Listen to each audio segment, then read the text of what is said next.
نحمده ونصلي ونسلم على رسوله الكريم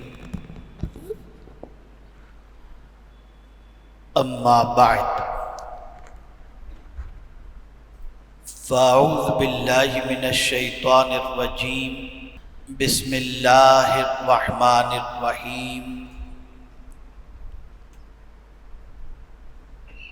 قال النبي صلى الله تعالى عليه وسلم الدين النصيحة صدق رسول الله صلى الله تعالى عليه وسلم الصلاة والسلام عليك يا رسول الله الصلاة والسلام عليك يا حبيب الله الصلاة والسلام عليك يا نبي الله الصلاة والسلام عليك يا نور الله وعلى آلك وأصحابك يا حبيب الله صلی اللہ تعالی علیہ وسلم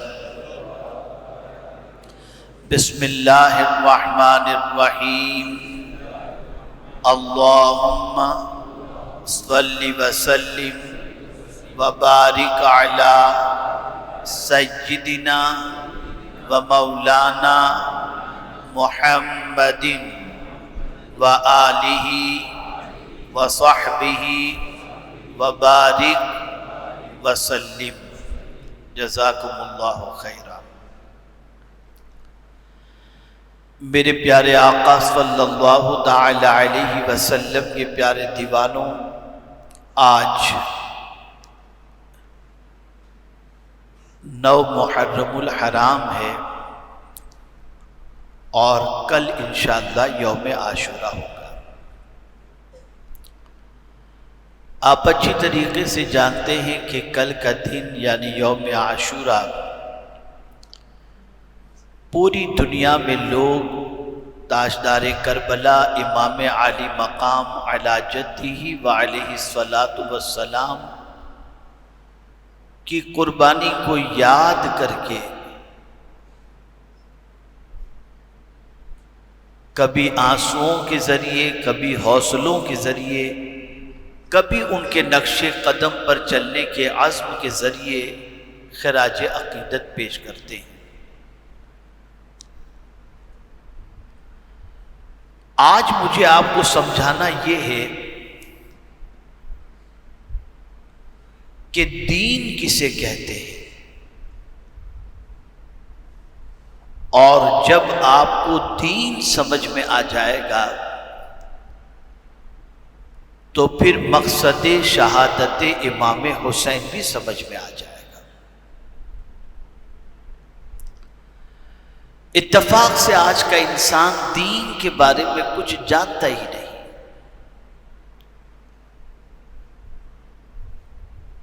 اور امام حسین رضی اللہ المولا تبارک و تعالی عنہ کے عظیم مقصد قربانی کو انسان سمجھتا ہی نہیں۔ امام حسین رضی اللہ تعالیٰ عنہ کی نگاہوں کے اندر دین کا جامع تصور موجود تھا، اور دین اتنی عظیم چیز ہے کہ اللہ نے ہم کو سب کچھ تو دیا، لیکن جو چیز دینے میں اس نے اپنی خوشی کا اظہار کیا اور جس چیز کو ہمارے لیے پسند کیا وہ دین ہے، کہ رب فرماتا ہے رضیت لکم الاسلام دینا، تمہارے لیے میں نے اسلام کو پسند کر لیا۔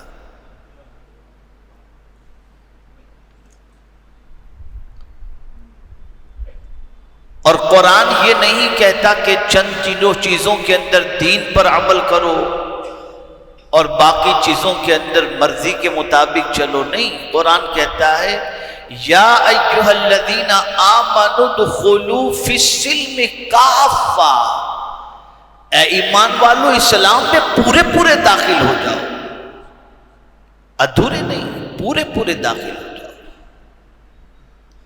چلنا پھرنا کھانا پینا ساری چیزیں تمہاری اسلام کے مطابق ہوں، یہ نہیں کہ کچھ اسلام سے لو، کچھ کہیں سے لو، کچھ کہیں سے لو، کچھ کہیں سے لو، یہ کاکٹیل والی بات نہیں ہے۔ تو امام حسین رضی اللہ المولا تبارک و تعالی عنہ نے کمپلیٹ دین سمجھا بھی تھا، اور اس کمپلیٹ دین پر امام حسین نے عمل کر کے بھی بتایا۔ حضور صلی اللہ علیہ وسلم سے ایک صحابی نے دریافت فرمایا، مت دینو یا رسول اللہ صلی اللہ علیہ وسلم، دین کیا ہے؟ تو آقا کریم صلی اللہ علیہ وسلم نے فرمایا، الدین النصیحہ، دین بھلا چاہنے کا نام ہے، خیر خواہی کا نام ہے۔ تو پھر وہ پوچھتے ہیں لمن، کس کا بھلا چاہنا؟ تو آقا کریم صلی اللہ علیہ وسلم نے فرمایا، للہ ولرسولہ ولکتابہ ولأئمۃ المسلمین وعامتہم، او کما قال، اللہ کا بھلا چاہنا، اس کے رسول کا بھلا چاہنا، اس کی کتاب کا بھلا چاہنا، ائمہ کا بھلا چاہنا، اور عام انسانوں کا بھلا چاہنا، اس کا نام ہے دین۔ اب اللہ کے بھلا چاہنے سے مراد یہ ہے کہ اللہ سے سب سے زیادہ محبت کرو، اس کا کسی کو شریک نہ ٹھہراؤ۔ حضور صلی اللہ علیہ وسلم سے محبت اور ان کے بھلا چاہنے کا مراد ان سے محبت کرو، ان کی اطاعت کرو، اپنی جان سے زیادہ ان سے محبت کرو۔ کتاب کا بھلا چاہنا، کتاب کے بتائے ہوئے اصول پر عمل کرو اور چلو، اس کے حلال کو حلال جانو، حرام کو حرام جانو۔ ائمہ جو ہیں ان کو فالو کرو، ان کے خلاف نہ چلو۔ اور پھر فرمایا وعامتہم، اور عام انسان کا بھلا چاہنا۔ اب میں یہاں تھوڑا سا سمجھاؤں، پہلی سیڑھی ہی پر انسان پھسل جاتا ہے۔ اللہ کے بھلا چاہنے کے مقابلے کے اندر اگر اپنے بھلے چاہنے کی بات آتی ہے تو پھر معاذ اللہ آج کا مسلمان اللہ کو بھول جاتا ہے، اپنے پیچھے لگ جاتا ہے۔ اللہ چاہتا ہے کہ اس کے قانون کو فالو کیا جائے، اس کے ارشاد پر عمل کیا جائے، لیکن جب اللہ کے ارشاد اور بندے کی خواہش دونوں ٹکرا جاتی ہے تو بندہ اپنی خواہش پر عمل کرتا ہے، اللہ کے فرمان کو چھوڑ دیتا ہے۔ لیکن امام حسین نے کربلا میں بتا دیا ہے، 22,000 کے لشکریوں، میں دین کا سپاہی ہوں، تمہاری ساری طاقت مجھے اللہ عز و جل کے قانون کے خلاف چلا ہی نہیں سکتی، میں سب کچھ لٹا دوں گا، لیکن اپنے رب کے فرمان پر ایک لمحہ بھی چلنا پسند نہیں کروں گا۔ اسی طرح سے حضور صلی اللہ علیہ وسلم، کتاب، ائمہ۔ اب آئیے عامت، امام حسین کا احسان آپ کو بتاؤں۔ ہم سب کا انہوں نے بھلا چاہا، ہم سب کا انہوں نے بہتری، ہم سب کی بہتری انہوں نے چاہی، ہم سب کی زندگی نیکیوں میں گزرے، وہ یہ چاہتے تھے، ہم سب کی دنیا بھی سنور جائے اور ہم سب کی آخرت بھی سنور جائے، امام حسین یہ چاہتے تھے۔ امام حسین یہ چاہتے تھے کہ میرے نانا کی امت کسی بھی طریقے سے بہکنے نہ پائے، بھٹکنے نہ پائے، اور حضور کو اپنی امت سے بے پناہ پیار تھا۔ وہ جانتے تھے کہ نانا کو اپنی امت سے کتنا پیار ہے۔ آپ ذرا سوچو تو صحیح، حضور صلی اللہ علیہ وسلم کو اپنی امت سے کتنا پیار، کہ ولادت سے لے کر ظاہری طور پر پردہ فرمانے تک اپنی امت سے کبھی حضور صلی اللہ علیہ وسلم غافل نہیں ہوئے. پیدا ہوئے تو فرمایا رب ہب لی امتی، اور جب وصال ہوا تو فرمایا رب ہب لی امتی. اتنا اپنی امت سے پیار. جب مصیبتوں کے پہاڑ ٹوٹے تو حضور دعا کرتے تھے تو مصیبت پہنچانے والے سب کے سب ہلاک ہو جاتے، لیکن پیغمبر رحمت صلی اللہ علیہ وسلم نے اللہ کی بارگاہ میں دعا کی اللہم اہد قومی فإنہم لا یعلمون. اے اللہ میری قوم کو ہدایت عطا فرما، وہ مجھے نہیں جانتی ہے. ایسے میں بھی حضور صلی اللہ علیہ وسلم نے اپنی امت کے پیار کا اظہار فرمایا. تو جب امام حسین کو معلوم تھا کہ نانا کو امت سے بہت پیار ہے، نانا کو امت سے بہت محبت ہے، اور اسی محبت کی سنت پر توجہ چاہوں گا. یہ داڑھی رکھنا بھی سنت ہے، امامہ شریف پہننا بھی سنت ہے، اور مسلمان کا بھلا چاہنا یہ بھی سنت ہے. مسلمان کے لیے بھلا کرنا یہ بھی سنت ہے. یہ معمولی سنت نہیں، یہ بہت بڑی سنت ہے. داڑھی تو آپ اس وقت رکھیں گے جب چہرے پر آئے گی، مسواک اس وقت کریں گے جب آپ کے دانت آئیں گے. لیکن حضور صلی اللہ علیہ وسلم نے پیدائش سے ہی ولادت کے ساتھ ہی ایک سنت بتا دی کہ میں پیدا ہوتے ہی جو کام کیا، اگر تمہیں مجھ سے محبت ہے تو تم بھی وہی کام کرنا کہ میں پیدا ہوا تو اپنی امت کا بھلا چاہ رہا تھا، اگر تمہیں مجھ سے محبت ہے تو میری اس سنت پر بھی محبت سے عمل کرو. اب آپ سوچیں گے امام حسین کو ہم سے کیا محبت تھی. خدا کی قسم میں کہتا ہوں کوئی اس طریقے سے بھلا چاہنے والا ہم کو دنیا میں نہیں ملے گا جو امام حسین رضی اللہ تعالیٰ عنہ نے ہمارا بھلا چاہا. اگر وہ یزید کے ہاتھ میں ہاتھ دے دیتے تو ان کے لیے کوئی مسئلہ نہیں تھا. حضور نے تو نوجوانان نے جنت کا سردار ڈکلیئر ہی کر دیا تھا، بچے بھی بظاہر بچ جاتے، کوئی ٹینشن نہیں ہوتا.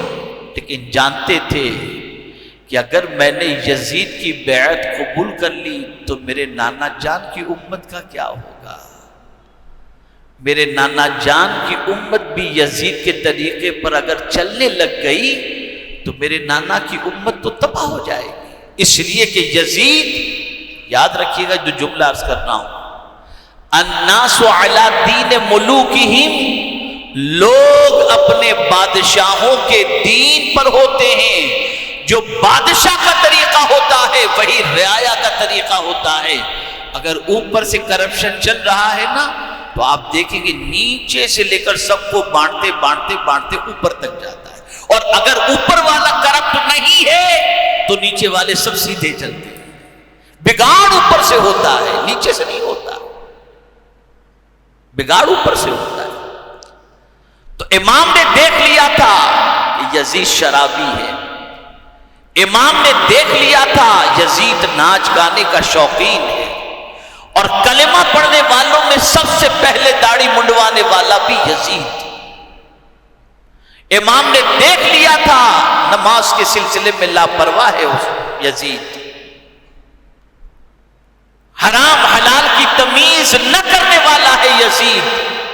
اب امام حسین نے دیکھا کہ اگر میں اس وقت یزید کی بیعت قبول کرتا ہوں، توجہ چاہوں گا جملے پر، اگر میں یزید کی بیعت قبول کر لیتا ہوں تو میں بھی بچ جاؤں گا، میرے بچے بھی بچ جائیں گے، لیکن نانا کا دین زندہ رہنا مشکل ہو جائے گا.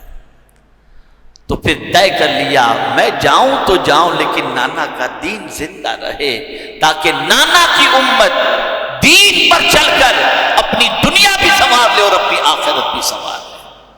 لاؤ مجھے کوئی ایسا بھلا چاہنے والا انسان. اگر کربلا میں امام حسین رضی اللہ المولا تبارک یزید کی بیعت قبول کر لیتے تو آج جو نماز کا جذبہ ہے، آج جو روزے کا جذبہ ہے، گناہ کرنے کے باوجود انسان کے دل کے اندر گناہوں سے گھٹن محسوس ہوتی ہے، گناہوں کے سلسلے میں دل کے اندر کڑن محسوس ہوتی ہے۔ شراب کا اگر اللہ نہ کرے کوئی عادی ہو تو دل سے شراب کو برا بھی جانتا ہے۔ یہ صدقہ ہے امام حسین رضی اللہ تعالیٰ عنہ کا۔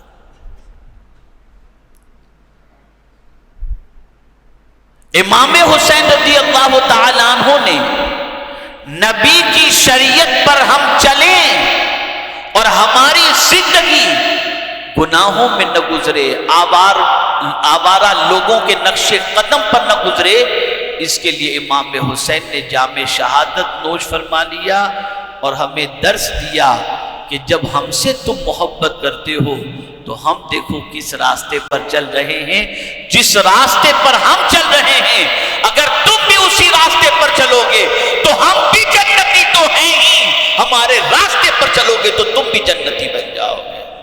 یہ ہے مسئلہ۔ بھلا کوئی اپنے بچے کو قربان کر کے ہمیں جنت کا راستہ دکھائے گا؟ کون ہے آپ بتائیے؟ ایک باپ نہیں کر پاتا۔ امام نے جان دے کر شریعت ہمارے سامنے اجاگر کر دی۔ امام نے سب کچھ لٹا کر ہمارا بھلا چاہا کہ ہم بھٹکنے نہ پائیں، ہم لڑکھڑانے نہ پائیں، ہم غلط راستے پر چلنے نہ پائیں، ہم یزید کو فالو نہ کریں، اس کی عادتوں کو نہ اپنائیں، اس کے طریقے کو نہ اپنائیں۔ لیکن آج اگر ہم دیکھیں تو بڑی معذرت کے ساتھ عرض کرتا ہوں، میرے امام حسین کی شہادت کے مقصد کو مسلمان بھول گیا۔ جیسے ایک آوارہ بچہ، توجہ چاہوں گا، جیسے ایک آوارہ بچہ باپ کی قربانی کا لحاظ نہیں رکھتا اور باپ کی بنائی ہوئی پراپرٹی کو کھا پی کر موج مستی اور عیاشی میں ختم کر دیتا ہے، میں یہی کہوں گا کہ ویسے ہی آج مسلمانوں کا حال ہے کہ جس دین کو امام حسین نے قربانی کے بعد ہم تک پہنچایا، آج ہم ایسے لوگ ہیں کہ امام حسین کی دی ہوئی قربانی کے بعد اس اسلام سے ہمارا نام کا صرف تعلق رہ گیا ہے، باقی کوئی تعلق ہمارا اسلام سے نہیں۔ پوری زندگی کا سروے کر لو، پوری زندگی کا احتساب کر لو، بس ہمارا حال تو یہ ہے کہ امام حسین کے غم میں چند قطرے بہا دیں گے، جنت مل جائے گی، باقی ان کے نقش قدم پر چلنے کا جذبہ نہیں۔ وہ ہمارا بھلا چاہنے کے لیے قربانی دی، وہ تو بچپن ہی میں ڈکلیئر کر دیے گئے تھے کہ صرف جنتی نہیں، نوجوانان نے جنت کے سردار ہیں۔ یہ لقب تو ان کو پہلے ہی مل چکا تھا۔ شہادت کا مقصد یہ تھا تاکہ میرے نانا کی امت بھٹکنے نہ پائے، لڑکھڑانے نہ پائے، یزید کے طریقے پر چلنے نہ پائے، ان کے سامنے اسلام واضح طور پر رہے۔ اور اس لیے کہ اہل بیت سے محبت یہ میرے نانا کی امت کو تعلیم دی گئی ہے، تو جب ہم سے محبت کرتے ہیں تو پھر یزید کے نقش قدم پر نہیں، ہمارے نقش قدم پر چلیں گے۔ لیکن آج مسلمان شراب بھی پی رہا ہے، آج مسلمان جوا بھی کھیل رہا ہے، آج مسلمان عیاشی بھی کر رہا ہے، آج مسلمان خیانت بھی کر رہا ہے، اور پھر زبان سے کہتا ہے میں حسینی ہوں۔ کہاں تم اور کہاں حسینیت؟ کیا یہی حسینی کردار؟ کیا یہی حسینی پیغام ہے؟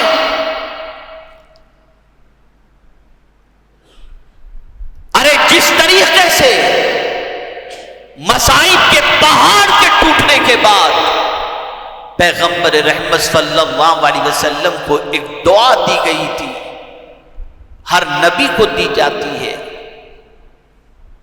وہ دعا انہوں نے قیامت کے لیے رکھ چھوڑی، لیکن ستانے والوں کے حق میں نہیں کی کہ ان کو ہلاک کر دے۔ سرکار فرماتے میں اس کو قیامت کے لیے چھوڑا ہوں، اس لیے کہ قیامت میں میری امت بہت پریشان ہوگی. میں مفہوم عرض کر رہا ہوں, بہت پریشان ہوگی.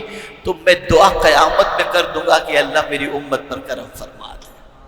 اتنا پیار اپنی امت سے.